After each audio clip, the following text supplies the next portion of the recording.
Anda simak Jamus Gemilang, Jagongan lan Musyawaroh. Selamat datang di Desa Wisata. Pelestarian juga sangat penting, di mana Filosofi di balik ini tuh apa? Di 96.8 FM, Radio Gemilang.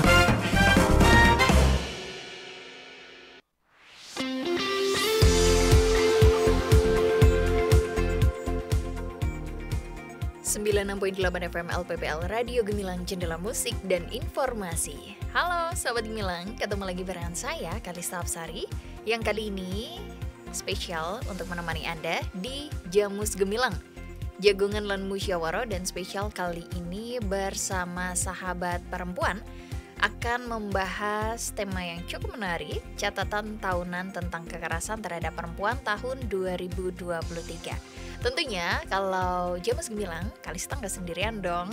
Ada dua narasumber kita hari ini yang sudah hadir di Radio Gemilang.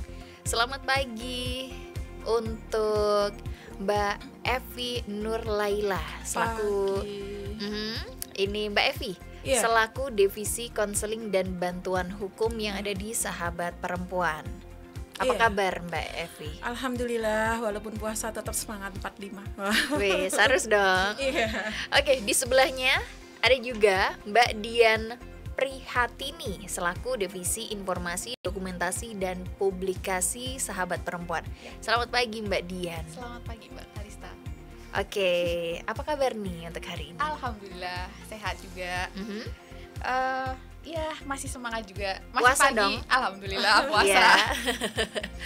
Oke, dan sahabat Gemilang, kali ini akan menemani Anda tentu selama 1 jam ke depan. Dan untuk Anda yang sekarang ini pengen melihat beberapa wanita cantik yang ada di Radio Gemilang, Anda bisa lihat secara live YouTube di Gemilang FM Official, dan Anda juga bisa simak live streaming di gemilangfm.id. Langsung saja ini sama Mbak Evi dan juga Mbak Dian. Sebenarnya sahabat perempuan itu apa sih? Iya, mungkin Mbak Dian aja. Oke. Mungkin untuk sahabat Gemilang yang belum tahu ya, karena katanya tuh sahabat perempuan tuh kalau kami sosialisasi Mbak, ada yang tahu enggak? Ternyata kita tuh enggak terkenal banget gitu kan ya. Jadi kita punya ruang di sini. Jadi sahabat perempuan adalah lembaga swadaya masyarakat non-profit yang kami bergerak di bidang pendampingan perempuan dan anak korban kekerasan, di mana kami ini lahir di tahun 2000, tepatnya di tanggal 17 Maret tahun 2000, berarti kemarin. Wow, kemarin ini ulang tahun ya? Iya. Ini yang ke 24. Wow. Alhamdulillah. Ini kalau orang ini adalah masa. Kalau kembang desa ya masih kembang-kembangnya desa gitu. Iya dong. Apalagi ini sahabat perempuan gitu ya. Oke, silakan. Ya, kami kemarin ulang tahun yang ke-24. Wow. Alhamdulillah. Sejauh ini sih pengalaman yang kami lakukan lumayan banyak ya Mbak. Tapi kalau berbicara di masa lalu juga, sahabat perempuan itu muncul tahun 2000, terus mulai untuk pendampingan itu tahun 2002. Jadi untuk mulai proses penanganan kasus itu kalau dihitung-hitung berarti 22 tahun sampai sekarang. Dan kalau misal dihitung ya kasusnya pasti akan banyak sekali seperti itu. Nah, kalau fokusnya memang di kasus perempuan dan anak korban kekerasan berbasis gender, kayak KDRT, perkosaan, kekerasan seksual, pelecehan seksual, apalagi ya? Kekerasan dalam pacaran. Pacaran pun masuk. Iya. Baik itu yang kayak fisik, seksual ataupun ekonomi itu juga masuk juga. Terus kemudian kalau misal sahabat Gemilang yang belum tahu, kalau misal mendengarkan atau ada kasus atau seperti apa gitu, bisa melapor ke sahabat perempuan juga, dan kami tidak memungut biaya. Di highlight ya, jadi kami mendampingi kasus itu tidak berbayar. Jadi tenang saja kalau misal ada kasus atau misal tetangga, teman atau saudara yang ada kasus kekerasan, mungkin bisa dilaporkan ke sahabat perempuan gitu. Oke, pertama kali muncul ada ide untuk membuat komunitas sahabat perempuan ini sendiri. Ini sebenarnya seperti apa nih Mbak Dian? Kalau sejarahnya memang pendirinya itu kan ada 4 orang, itu berasal dari aktivis dari Jogja juga. Oke. Itu kenapa kemudian ada di Magelang, karena di Magelang itu belum ada LSM atau organisasi atau perkumpulan yang berkecimpung atau bergerak di bidang pendampingan perempuan dan anak korban kekerasan. Oke. Kalau di Jogja mungkin banyak, di Semarang juga iya seperti itu. Jadi kenapa kemudian ada di Magelang, karena waktu itu juga ada kasus tapi mungkin tidak ada lembaga yang memang concern di situ. Akhirnya kemudian di Magelang dibentuklah Sahabat Perempuan dari 4 pendiri ini gitu. Oke, kalau untuk alamatnya ada di mana nih, Mbak Dian? Alamat kami ada di Dusun Dangean, Desa Anggulon, Kecamatan Salam. Oke. Kalau dari arah Muntilan itu setelah jembatan Blungkeng di kiri jalan gitu. Oke, tadi kan Mbak Dian juga bilang kalau ada kekerasan tentang perempuan, entah itu waktu pacaran atau rumah tangga atau dan yang lain-lain gitu, itu bisa melapor ke Sahabat Perempuan gitu ya. Nah ini untuk pelaporannya ini bisa seperti apa nih? Bisa dijelaskan secara teknis kah?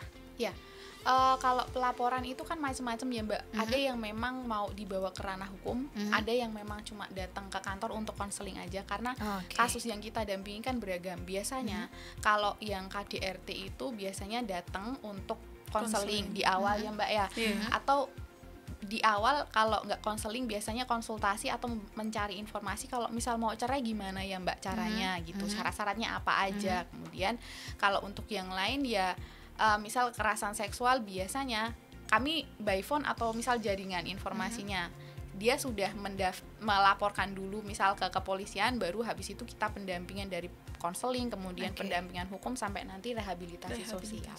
Oke, ini bisa di mana? Datang langsung atau Datang bisa langsung. via WhatsApp ataupun Instagram seperti itu ada?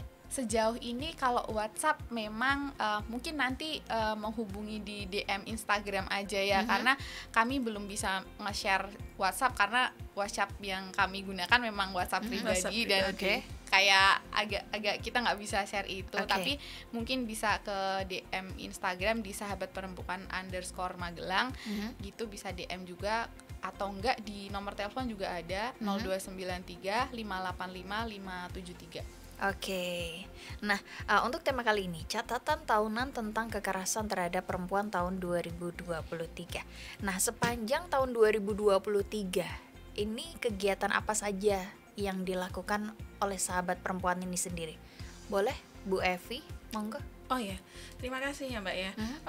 Tahun 2003 kita kan fokus di pelayanan terhadap perempuan korban kekerasan ya. Untuk tahun 2023 itu ada 82 kasus yang kita dampingi, 82 klien yang kita dampingi, yaitu terdiri dari KDRT itu ada 25, sedangkan KDP itu ada 4, KSA itu kekerasan seksual terhadap anak itu ada 34. Terus pemerkosaan itu biasanya dewasa, korbannya dewasa, udah besar itu ada 7, sedangkan pelecehan seksual itu ada 6. Terus KTA kekerasan terhadap anak itu ada 1. Dah itu aja. Jadi jumlahnya ada 82. Benar ya? KTA ada 5. KTA ada 5. Oh iya, KTA 5 yang KTP 1, kekerasan terhadap perempuan. Jadi di situ kan ada KTA dan KSA ya Mbak. Mungkin apa bedanya sih KTA sama KSA gitu. Kalau KTA itu lebih ke fisik gitu. Misal kekerasan dalam fisik, misal ada bullying atau dia sama tetangga di main fisik, di apa kayak gitu. Tapi kalau KSA, kekerasan seksual itu lebih ke seksual. Misal pelecehan seksual atau pemerkosaan atau apa gitu. Oke. Kalau dari 82 kasus ini semuanya masuk ke jalur hukum atau seperti apa nih Bu Evi? Enggak sih Mbak. Untuk yang 82 kasus itu yang litigasi, untuk memutuskan untuk litigasi proses hukum itu ada 44 kasus. Iya, ada 44, sedangkan yang hanya konseling atau cuma dia butuh konsultasi dengan psikolog itu ada 38 kasus. Iya. Kalau misal ada seseorang yang pengen konsultasi ke psikolog, itu apakah nanti terus berbayar nih Bu Evi? Enggak sih. Jadi kita kan kerjasama ya Mbak ya. Kita kan kerjanya tidak sendirilah, kita juga di bawah P2 TP2A ya Mbak Dia. Iya. Jadi di Dinsos itu kan menyediakan psikolog gratis kayak gitu. Jadi kan kita di bawahnya juga. Jadi misal ada klien yang membutuhkan konseling dengan psikolog, kita bisa menyalurkan kayak gitu. Itu gratis. Iya, sesuai dengan kebutuhan. Misal klien 1 udah cukup atau 2 atau 3 itu bisa diakses. Iya, sampai saat ini masih bisa diakses kayak gitu. Sekarang juga masih ada yang berproses. Untuk konsultasi masih ada. Iya, itu kebanyakan sih anak-anak ya Mbak ya, karena anak-anak kalau jadi korban pemerkosaan atau pelecehan seksual itu kan traumanya ya dia masih sangat terbawa. mendalam. Iya, kayak gitu. Yang KDRT banyak sih, yang KTRD juga banyak, ada beberapa kayak gitu. Iya. Nah, berkaitan dengan UU nomor 12 tahun 2022 yang Kalista tahu nih, tentang tindak pidana kekerasan seksual. Bagaimana sih implementasikannya sepanjang 2023 ini dalam penanganan kasus kekerasan seksual yang dirangkul sama sahabat perempuan ini sendiri? Kalau sejauh ini kan TPKS itu kan disahkan tahun 2022 ya, bulan Mei. Dan 2023 itu jadi kayak tahun awal ya Mbak ya. Kalau di Magelang sendiri sebetulnya sudah bagus, karena di antara semua kasus kekerasan seksual anak itu menggunakan undang-undang TPKS. Dan melihat dari kami kan juga pernah melakukan konsolidasi nasional gitu ya, dengan teman-teman Forum Pengada Layanan, dengan Komnas Perempuan juga, ternyata di daerah lain itu ternyata juga belum maksimal menggunakannya. Tapi ternyata di Magelang, terutama di Polresta Magelang, itu sudah ada implementasi untuk UTPKS. Dan kabar baiknya, kalau dulu kasus kekerasan seksual untuk korbannya orang dewasa itu sangat sulit untuk dibawa ke ranah hukum karena adanya kan KUHP. Kalau perkosaan harus ada saksi lah. Kalau ada saksi kayaknya perkosaan nggak akan kejadian nih.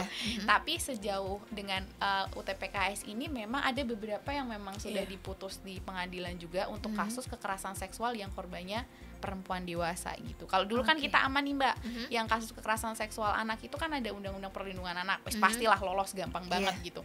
Tapi saat kita ketemu dengan kasus kekerasan seksual korbannya orang dewasa, itu lumayan PR, dan alhamdulillahnya tahun sekarang juga itu ada total tadi ada 7 kasus kekerasan seksual perkosaan gitu, itu bisa lolos juga dengan undang-undang TPKS itu. Asalkan ada tipu daya lah, rayuan, tipu daya itu bisa. Itu bisa masuk. Iya, walaupun dilakukan suka sama suka, tapi anggapan awalnya suka sama suka, tapi awalnya ada rayuan kayak tipu daya itu bisa.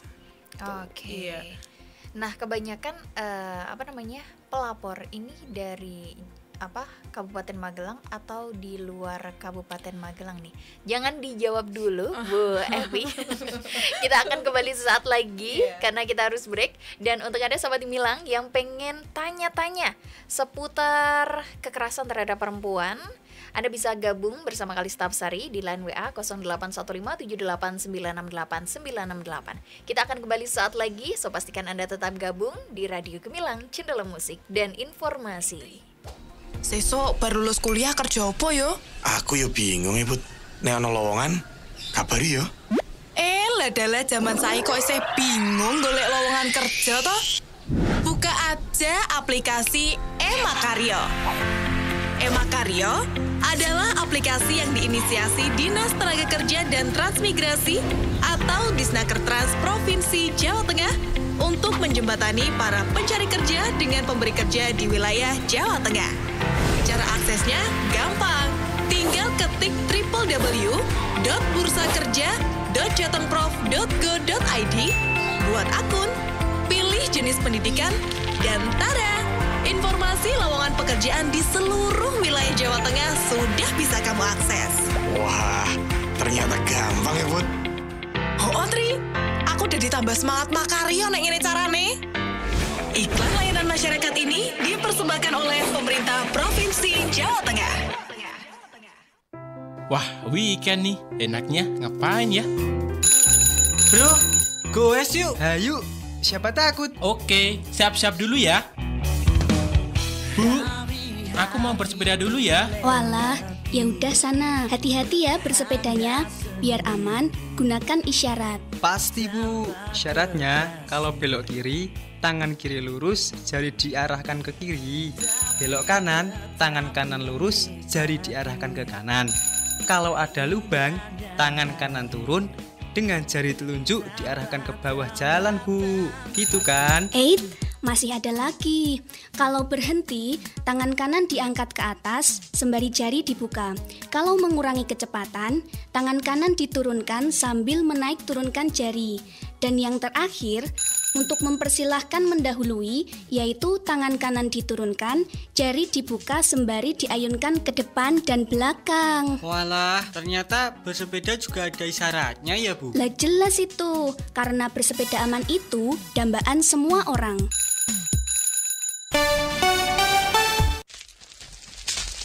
Bu Sari, mau kemana Bu? Ini Pak, buang sampah di sungai sebelah. Gini Bu, jangan buang sampah sembarangan, karena sampahnya dapat mengganggu kelancaran air sungai, sehingga bisa menyebabkan banjir.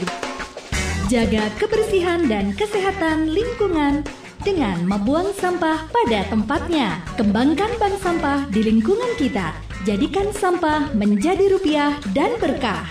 Iklan layanan masyarakat ini dipersembahkan Dinas Komunikasi dan Informatika Kabupaten Magelang.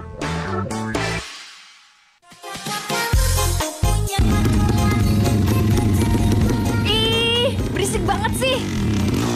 Tuh, keren kan knalpot brong aku? Kayak gitu keren. Bikin sakit telinga tahu. Sekarang ada larangan penggunaan knalpot brong dengan sanksi sesuai pasal 285 ayat 1 Undang-Undang Nomor 22 Tahun 2009 tentang lalu lintas dan angkutan jalan loh. Jadi kalau kamu bandel terus nih, masih ngelanggar aturan, masih pakai knalpot brong, kamu bisa diancam kurungan 1 bulan atau denda 250.000. Sokorin. Ih, serem amat. Makanya nggak usah aneh-aneh, pakai knalpot brong segala lagi. Buruan, ganti sana knalpotmu. Tapi keren kan suaranya? Edo! Iya, ntar aku ganti deh. Ayo tertib berlalu lintas dengan tidak melanggar peraturan lalu lintas. Iklan layanan masyarakat ini dipersembahkan LPPL Radio Gemilang, Jendela Musik dan Informasi. Masih ada ikuti Jamus Gemilang, Jagongan lan Musyawaroh. Di 96.8 FM LPPL Radio Gemilang. Radio Gemilang.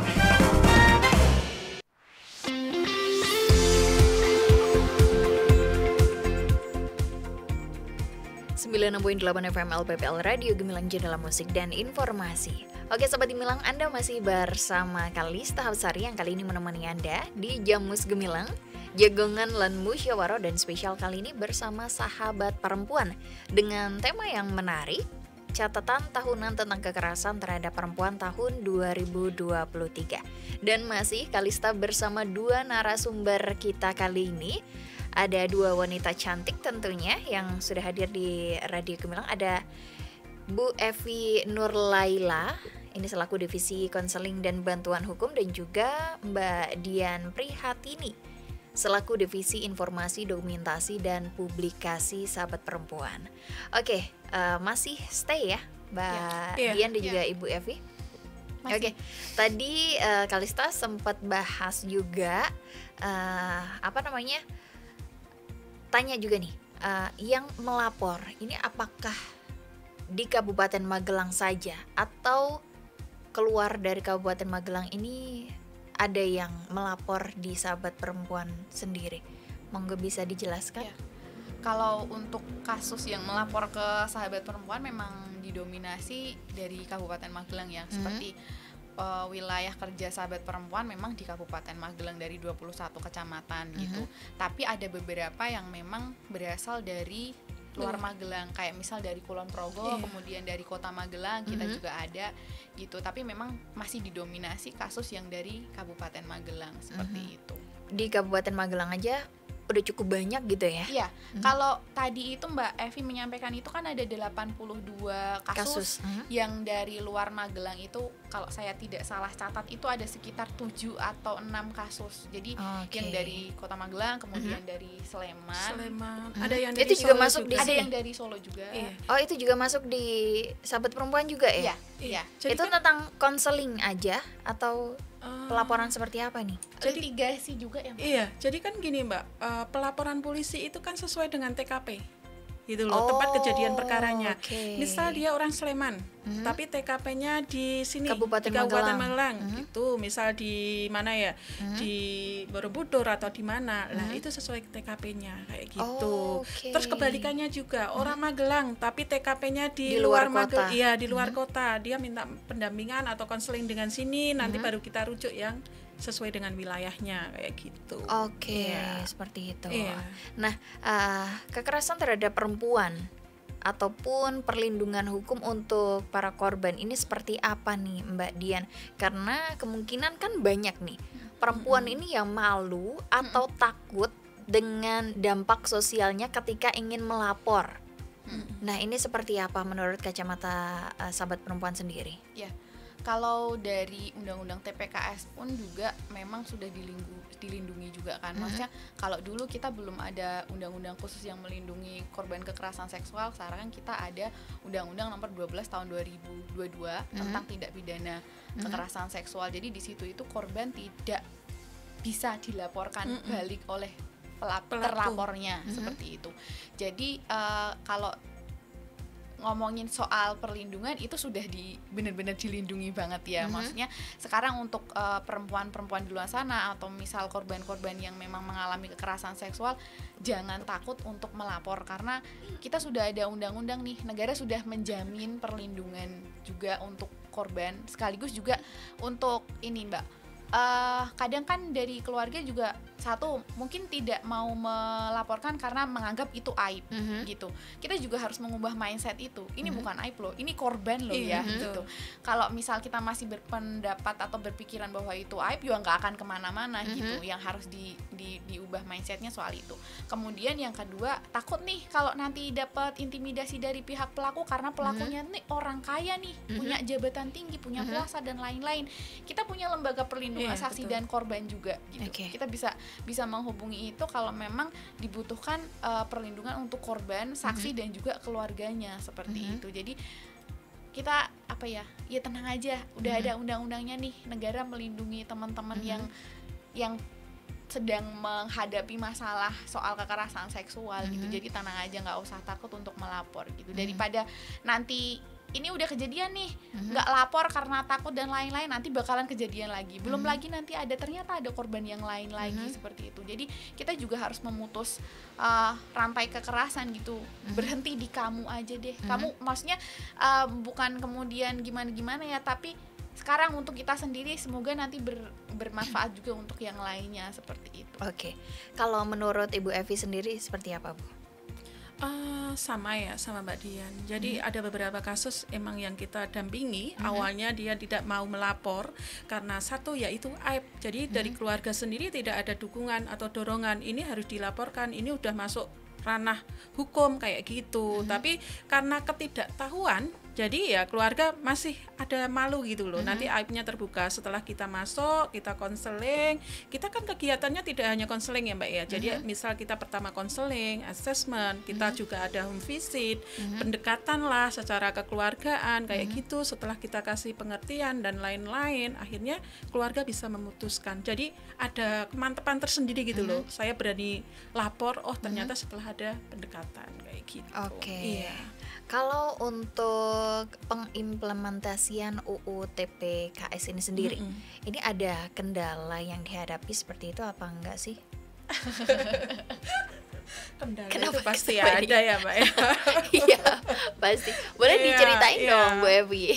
Aduh, apa ya Mbak Dian ya, kalau bicara kendala pasti ya Mbak ya, tidak hanya terkait UU TPKS ya, tapi semua undang-undang kalau kita mau mengakses itu pasti ada kendalanya lah. Kita harus tahu, benar-benar tahu dulu kronologisnya, itu bisa masuk atau enggak kayak gitu. Iya, kita harus digali betul-betul gitu loh. Terus untuk proses sendiri selama ini ya Mbak Dian ya pakai undang-undang itu prosesnya justru agak lebih lama lah daripada yang kemarin-kemarin. Tapi putusannya untuk saat ini lebih memuaskan daripada yang kemarin-kemarin gitu. Kalau kendalanya ya kita maklum aja lah, yang memproses itu kan kepolisian ya. Kita juga tidak bisa mengoyak-oyak harus cepat-cepat diproses atau apa ya. Mungkin punya kebijakan tersendiri lah Polres kayak gitu. Tapi untuk saat ini lebih lama lah daripada yang kemarin-kemarin kayak gitu. Dan ini mungkin tambahan ya. Kenapa kemudian lama atau seperti apa? Mungkin karena undang-undang TPKS ini masih baru. Jadi perlu beradaptasi. Kita juga menentukan pasal itu harus benar-benar buka lagi gitu. Jadi memang tapi semoga kedepannya juga jauh bisa lebih cepat lagi gitu ya. Kami berharap sih prosesnya lebih cepat karena kan korban itu juga nggak melulu soal di awal untuk itu doang kan. Maksudnya mereka punya kegiatannya lain, misal anak harus sekolah lagi atau apa gitu. Kami berharapnya bisa lebih cepat lagi. Tapi kan kebanyakan masyarakat itu banyak nonton sinetron ya Mbak ya. Iya Mbak ya. Ada beberapa kasus gini, Mbak kalau di TV itu kok ketoknya cepet banget lapor terus pelakunya dicekel lah. Iki kok wis pirang sasi rak dicekel-cekel kayak gitu. Jadi ya kita harus ngasih pengertian lah kayak gitu dari awal. Karena juga sifat manusia pengen cepet selesai gitu ya. Saya bilang kebanyakan nonton sinetron ya Bu ya.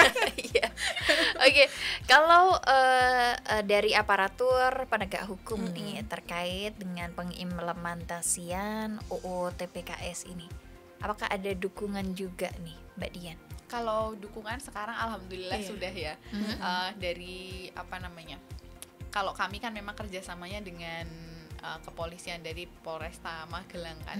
Jadi kalau untuk dukungannya kami ada sekali. Jadi kalau misal lagi ada proses gitu, Mbak, prosesnya udah sampai sini gitu.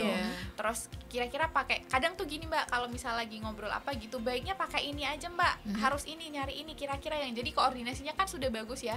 Jadi itu bentuk dukungan juga untuk pengimplementasian UTPKS juga sih. Kalau misal mereka cuma jalan sendiri, kita nggak tahu apa-apa, kita nggak tahu progresnya seperti apa gitu. Tapi sejauh ini mereka ada dukungan dengan kita gini, memberikan apresiasi juga kepada Polresta Magelang karena sudah mengimplementasikan UTPKS juga. Itu menurut kami itu juga satu apresiasi good practice juga gitu, praktek bagus juga gitu. Jadi apresiasi untuk itu dukungan yang sudah baik dari APH gitu. Begitupun dengan koordinasi bagaimana mereka kemudian kalau misal butuh korban harus kemana, mereka memfasilitasi seperti apa gitu. Jadi dukungan memang sudah ada baik dan semoga nanti bisa ditingkatkan lagi. Bagaimana Bu Evi? Sama sih Mbak.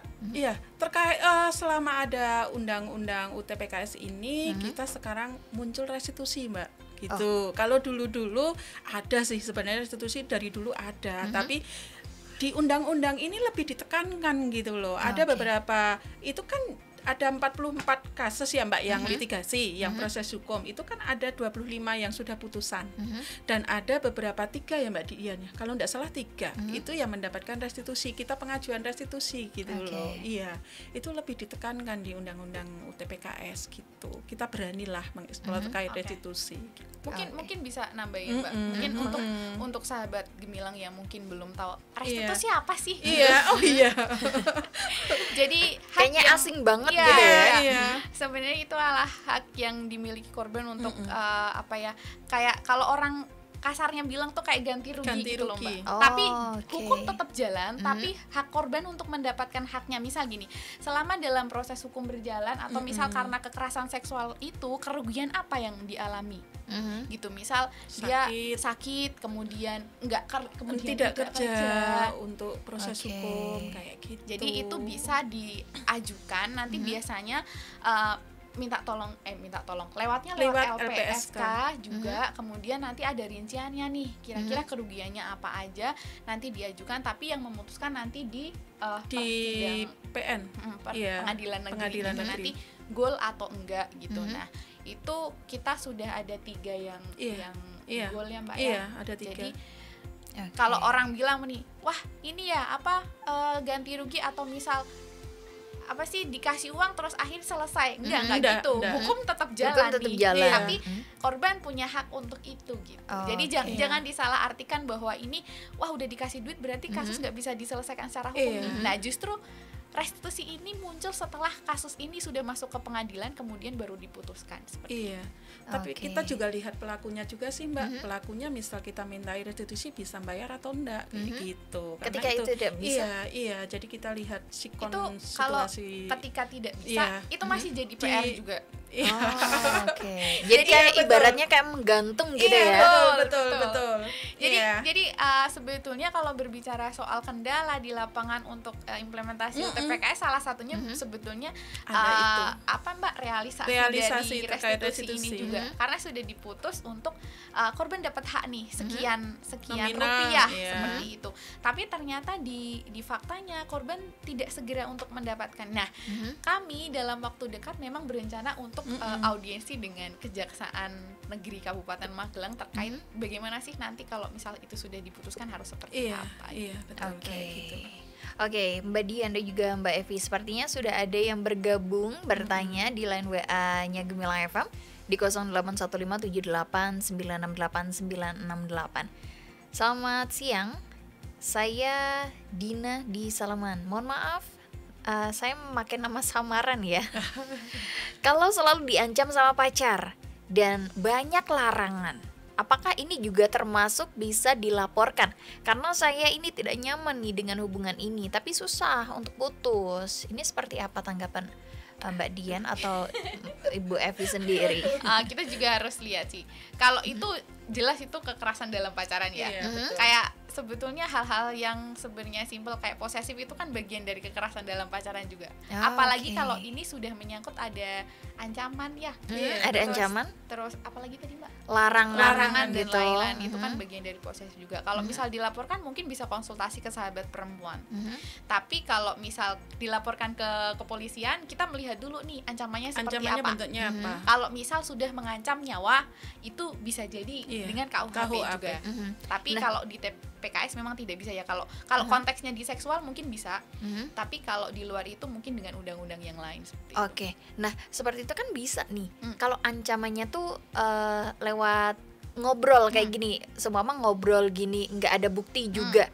Apakah itu juga bisa masuk di pelaporan? Waduh, iya, Nah, itu itu susahnya harus itu, ada. Mbak. Nah, ini susah kan ya? Karena untuk pelaporan sendiri itu kan syaratnya satu ada saksi, Mbak. Harus ada saksi, bukti. Iya, itu harus seiring sejalan lah kayak gitu. Kalau apalagi kalau bentuk ancaman itu susahnya di pembuktian. Kalau bentuknya masih misal chat atau apa itu bisa. Tapi kalau bentuk ucapan dan saksinya kurang menguatkan, itu yang jadi kendala. Kenapa di proses kepolisian lama itu juga salah satunya adalah saksi. Saksinya kurang, buktinya juga kurang gitu. Bisa lapor, tapi ya itu dua-duanya, tiga-tiganya itu harus sinkron. Iya, kayak gitu. Semoga menjawab Mbak Dina yang di Desa Laman. Terus kita lanjut, ada Mbak Tika yang ada di Payaman. Syarat untuk melaporkan apa saja? Itu barusan dijelaskan juga sama Bu Evi ya. Iya, enggak. Jadi kalau syarat laporan gimana? Kalau laporan ke kepolisian, syaratnya dia bawa KTP dan akte. Oh, seperti itu. Iya, syaratnya itu. Yang pasti gini aja. Mbak siapa Mbak yang terakhir? Mbak Tika di Payaman. Mbak Tika bisa datang ke sahabat perempuan, nanti bisa kita dampingi. Jadi biar lebih cepat nanti pelaporan kan kita juga pakai surat pelaporan dulu Mbak, surat pengaduan lah kita buatkan kronologisnya. Jadi nanti prosesnya lebih cepat. Tapi kalau Mbak Tika sendiri langsung kepengen datang ke Polsek atau ke Polresta, monggo sih bisa. Tapi syaratnya itu jangan lupa bawa KTP dan akte. Oke. Lanjut lagi, ada satu penanya lagi, ada Bunga di Magelang. Selamat pagi Mbak Evi dan juga Mbak Dian. Bagi perempuan kategori yang masuk sebagai pelecehan kepada perempuan itu apa aja nih yang bisa dilaporkan? Kalau pelecehan tuh sebetulnya di Undang-Undang TPKS itu kan sebetulnya sudah banyak gitu. Jadi kayak pelecehan itu ada kan yang fisik, ada yang non fisik gitu. Cuman kalau soal pembuktian memang kita juga tidak tahu ya bentuknya seperti apa. Biasanya yang punya ranah wewenang itu lebih ke kepolisian. Jadi kalau pelecehan ya itu ada fisik non fisik seksual gitu, termasuk kayak ya dipegang-pegang kayak gitu. Cuman memang agak kesulitan di kayak buktinya. Misal kalau di visum kan memang kalau cuma dipegang doang kan nggak ada bekasnya gitu. Cuman kan ada sisi lain yang visum et psikiatrikum yang dia secara psikologisnya itu bisa dicek juga. Kalau yang tadi kan visum et repertum kan dari secara fisik ada nggak nih luka kayak gitu. Nah kalau kita bisa konsultasi sama psikolog juga seperti itu. Jadi kalau ngomongin soal pelecehan ya itu ada yang fisik non fisik, kemudian ada yang misal lewat chatting ngirim-ngirim video atau foto atau yang tidak layak, itu juga bisa kena di undang-undang ITE juga gitu. Asalkan kita gini ya, kalau misal dikirimin gitu jangan balik untuk ngirimin juga atau atau justru nge-share ke yang lain gitu, karena kita yang akan kena gitu. Karena kita undang-undang ITE itu kan sebetulnya masih kalau dibilang kayak buah si malakama juga kadang iya kan Mbak. Jadi pernah ada kasus yang guru atau apa tidak salah itu dia dilecehkan oleh kepala sekolah, kemudian dia melaporkan dengan undang-undang ITE, justru dia yang dilaporkan balik seperti itu. Jadi memang kalau ngomongin soal apa namanya kekerasan berbasis online itu ya kita juga berhati-hati juga gitu. Tapi kalau memang mengalami kita itu bisa dilaporkan juga gitu. Aduh seru sekali sih ya perbincangan kali ini.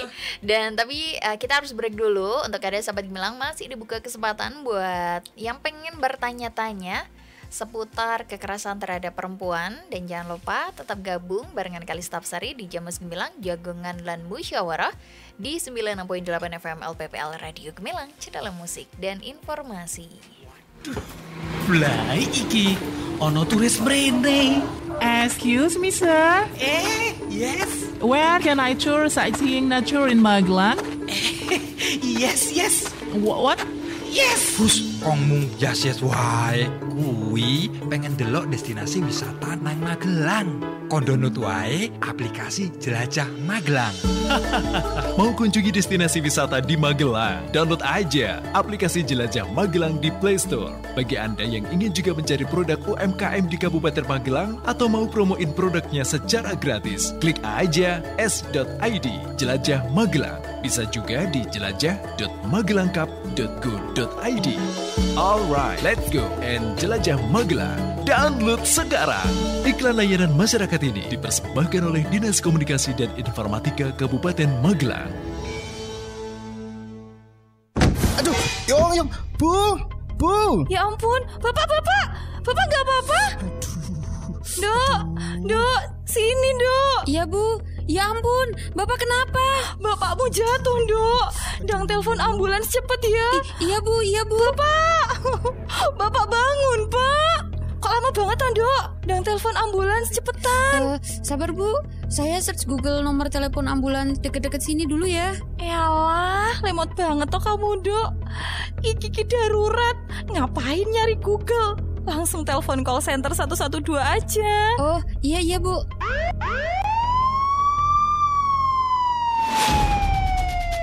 Melalui layanan bebas call center 112, masyarakat bisa melaporkan masalah kedaruratan di wilayah Kabupaten Magelang. Kejadian darurat yang dimaksud meliputi bencana, kebakaran, kejahatan, kecelakaan, KDRT, gangguan hewan, hingga kerusuhan.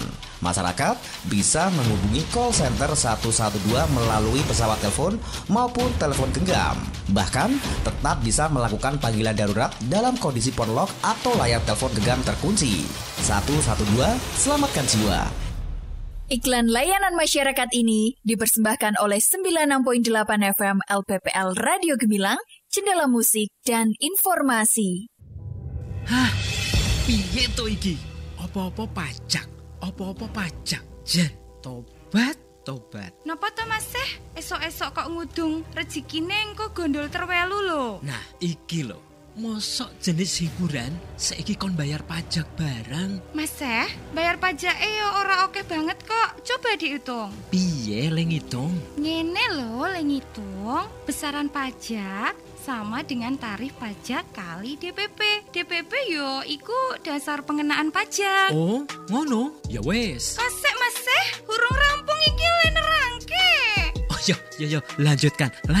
Piye. DPP sama dengan tarif bea masuk kali jumlah pengunjung. Sithik to Mas awake dhewe isih untung kok. Wes kono rasa gedumul nak kon bayar pajak. Yo, siap. Saiki wis dong aku. Berangkat. Pajak hiburan adalah pajak atas penyelenggaraan hiburan.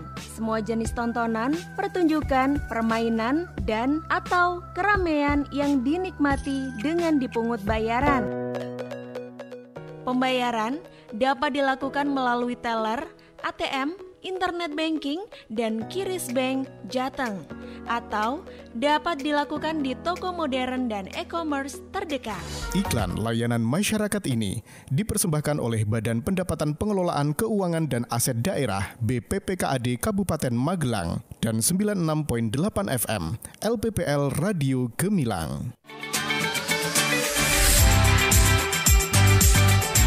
Sahabat Gemilang, narkotika adalah zat atau obat yang dapat menyebabkan penurunan atau perubahan kesadaran, hilangnya rasa, mengurangi sampai menghilangkan rasa nyeri, dan dapat menimbulkan ketergantungan. Untuk penanggulangan penyalahgunaan narkoba, diperlukan upaya yang terpadu dan komprehensif yang meliputi upaya preventif, terapi, dan rehabilitasi. Dibutuhkan peran keluarga dalam pencegahan penyalahgunaan narkoba, mulai dari pendidikan agama dan akhlak, kasih sayang, rasa aman, bimbingan dan perhatian, memberikan kebebasan dengan pengawasan aktif dan bijaksana, dan dorongan semangat untuk mencapai prestasi.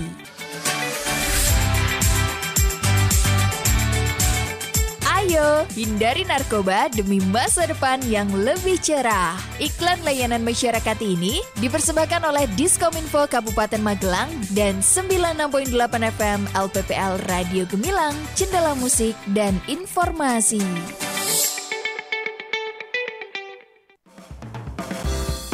Masih ada ikuti Jamus Gemilang, Jagongan lan Musyawaroh. Di 96.8 FM LPPL Radio Gemilang. Radio Gemilang.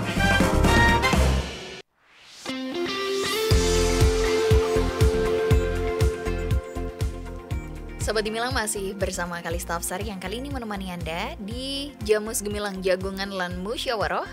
Tentunya kali ini bersama sahabat perempuan, dan Kalista Hafsari masih bersama dua narasumber kita kali ini. Ada Mbak Evi Nurlaila selaku Divisi Konseling dan Bantuan Hukum, dan juga Mbak Dian Prihatini ini selaku Divisi Informasi, Dokumentasi, dan Publikasi.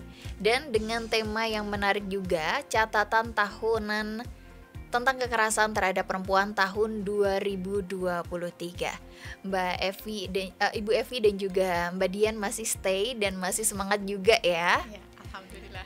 Oke, nah kita kan masih berbicara tentang catatan tahunan tentang kekerasan terhadap perempuan tahun 2023 nih. Nah, ini kah apa ada pembedanya dengan tahun sebelumnya nih? Apakah ada peningkatan atau penurunan atau seperti apa ini? Monggo Mbak. Ya, Mbak Dian aja. Mbak Dian. Oke. Jadi kalau berbicara soal kasus dari tahun ke tahun itu kan kadang naik turun ya Mbak. Tapi kalau dibanding tahun 2022 itu kami ada kenaikan. Jadi kemarin tahun 2022 itu ada 75 kasus. Dan sekarang ada 82. Tapi untuk dominasi kasusnya juga sudah sama yang kekerasan. Kalau kemarin-kemarin KDRT ya. Yang lalu KDRT. Tapi 2023 ini didominasinya sekarang kekerasan seksual anak. Jadi trennya sudah berbeda. Ya. Kami juga belum tahu maksudnya kenapa demikian. Apakah karena kita karena efek dari COVID kita tidak tahu, karena sudah lebih dekat dengan HP ketimbang dengan dunia sosial yang maksudnya kehidupan nyata gitu loh Mbak. Karena kan selama COVID itu kan apapun bisa diakses lewat HP, laptop dan lain-lain, segalanya online gitu. Dan dari kalau kita hitung dari 5 tahun belakangan itu, tahun 2019 itu ada 52 kasus, 2020 itu ada 51. Nah, 2021 itu ada 76. Ada kenaikan yang lumayan tinggi nih, dari 51 ke 76, kemudian 2022 itu turun 1 jadi 75, terus sekarang udah naik lagi jadi 82. Dan ini juga harus jadi perhatian karena kok bisa sih ini kasus kekerasan seksual jauh lebih banyak. Sekarang kalau kita berbicara soal kekerasan seksual anak ini kan tadi ada 34 nih. Dia lebih banyak dari kekerasan dalam rumah tangga. Tapi ternyata kan kasus kekerasan seksual yang lain itu ada lagi, Mbak. Jadi ada pelecehan seksual ada 6, kemudian perkosaan ada 7. Pelecehan seksual. Jadi ini kalau misal dihitung-hitung kekerasan seksual itu ada sekitar 47 kasus nih.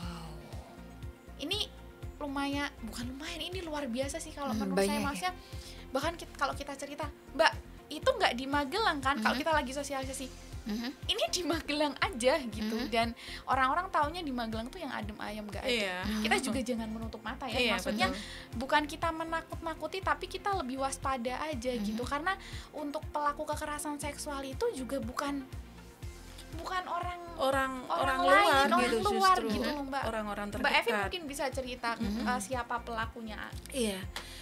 Untuk saat ini Mbak, tahun 2003 ya, kan banyak itu kekerasan seksual terkait seksual itu justru pelakunya itu adalah orang-orang terdekat. Ada beberapa yang ayah kandungnya sendiri, kakaknya, pamannya. Kalau pacar ya banyak pacar. Terus justru orang-orang kalau sampai saat ini ya Mbak, banyak ayah tirinya. Ada beberapa banyak banget ayah tirinya. Justru orang-orang terdekat gitu loh pelakunya. Gitu. Makanya untuk saat ini perempuan, baik anak atau perempuan yang sudah dewasa, harus benar-benar hati-hati dan tahu mana yang boleh dan mana yang tidak boleh, dan bisa mengkategorikan itu termasuk pelecehan seksual atau belum, kayak gitu. Itu dia harus tahu gitu. Ini juga namanya juga sebagai dilema juga ya. Di sisi lain kita harus lapor, dan di sisi lain dilaporkan. Betul. Seperti itu. Nah, kalau yang untuk terakhir nih, rencana kegiatan dari Sahabat Perempuan di tahun 2024 ini sendiri apa nih, Mbak Dia? Ini kan sudah masuk bulan ketiga ya. Jadi kalau untuk kegiatan 2024 itu kemarin kami sudah, karena kan saya juga megang di ini advokasi kebijakan. Jadi Sahabat Perempuan juga melakukan ini audiensi dengan Polresta Magelang ini terkait dengan pelayanan. Untuk pelaporan kasus kekerasan seksual, apakah nanti bisa dibedakan dengan pelaporan yang lain, karena kasus kekerasan seksual itu kan hal yang lumayan sensitif, atau maksudnya tidak semua orang tidak bisa bergabung dengan yang lain seperti itu. Kemarin itu di bulan Januari akhir, kemudian yang kedua kemarin kami sudah ada audiensi dengan Rumah Sakit Muntilan terkait dengan layanan prioritas untuk visum korban kekerasan seksual. Kemudian rencana bulan ini kami ada audiensi dengan Kejaksaan Negeri Kabupaten Magelang. Kemudian besok Juli itu kami akan ada sekolah aktivis Sahabat Perempuan. Jadi kita melibatkan beberapa remaja gitu untuk lebih kritis lagi untuk antisipasi soal kekerasan dan lain-lain. Kemudian yang paling rutin pendampingan. Baik pendampingan untuk konseling ataupun pendampingan hukum maupun rehabilitasi. Ada satu nonton lagi yang bertanya, ini ada sahabat Gemilang yang bertanya, Assalamualaikum, mohon maaf saya pakai anonim, hamba Allah di Muntilan. Ini mau bertanya untuk pelecehan seksual yang dilakukan oknum guru TPA yang waktunya telah lampau, ini apakah bisa dilaporkan? Waktu itu pelecehan dilakukan di warnet, mau teriak tapi ragu-ragu. Ini pendapatnya seperti apa? Pertanyaan bisa dilaporkan? Bisa. Bisa. Kalau misal memang tidak yakin untuk ke kepolisian, mungkin bisa langsung ke Sahabat Perempuan aja gitu. Biar kita konseling di awal gitu, maunya seperti apa, nanti kita bisa dampingi untuk ke kepolisian seperti itu. Nah untuk closing statement juga nih dari Mbak Dian ini tentang beberapa kekerasan yang terjadi atau yang belum maksudnya yang belum ada pelaporan, ini seperti apa? Kalau dari kami sih jangan pernah takut untuk melaporkan kalau memang mengalami kekerasan, karena kita sudah ada undang-undangnya, dijamin oleh negara perlindungan baik untuk si korban maupun untuk saksi dan juga untuk keluarga juga gitu. Dan catatan yang paling penting itu gratis, tidak dipungut biaya. Itu bisa melapor ke, kalau memang tidak yakin langsung ke mana? Ke kepolisian, bisa ke Sahabat Perempuan dulu. Kantor kami ada di Dusun Dangean, Gulon Salam. Untuk teleponnya 0293 585 573, atau mungkin bisa DM di Instagram ya, karena memang WhatsApp belum aktif gitu. Di akunnya Sahabat Perempuan _Magelang. Nanti kita bisa respon di situ untuk follow up seperti apa lanjutannya, seperti itu. Oke, untuk Bu Evi ada tambahan? Kalau saya sih jangan sekali-sekali mendamaikan atau memediasikan untuk kasus seksual khususnya anak, karena akan kena pasal 23 di undang-undang terbaru, undang-undang TPKS. Hati-hati gitu. Oke, seperti itu. Oke, terima kasih Ibu Evi Nur Laila selaku Divisi Konseling dan Bantuan Hukum, dan juga Mbak Dian Prihatini selaku Divisi Informasi, Dokumentasi, dan Publikasi yang sudah hadir di Radio Gemilang. Dan pastinya semoga kasus kekerasan untuk perempuan, terhadap perempuan ini semakin menurun gitu aja ya. Untuk di Kabupaten Magelang ini sendiri. Dan untuk Anda Sobat Gemilang, sampai di sini dulu kebersamaan barengan Kalista Apsari yang kali ini menemani Anda di Jamus Gemilang Jagongan lan Musyawarah bersama Sahabat Perempuan, dengan tema kali ini catatan tahunan tentang kekerasan terhadap perempuan tahun 2023. Kalista Hapsari pamit bersama rekan kerja yang bertugas undur diri. Untuk Anda, jangan lupa untuk selalu dengarkan 96.8 FM LPPL Radio Gemilang, Jendela Musik dan Informasi. Baru saja Anda dengarkan Jamus Gemilang, Jagongan lan Musyawarah di 96.8 FM LPPL Radio Gemilang. Radio Gemilang.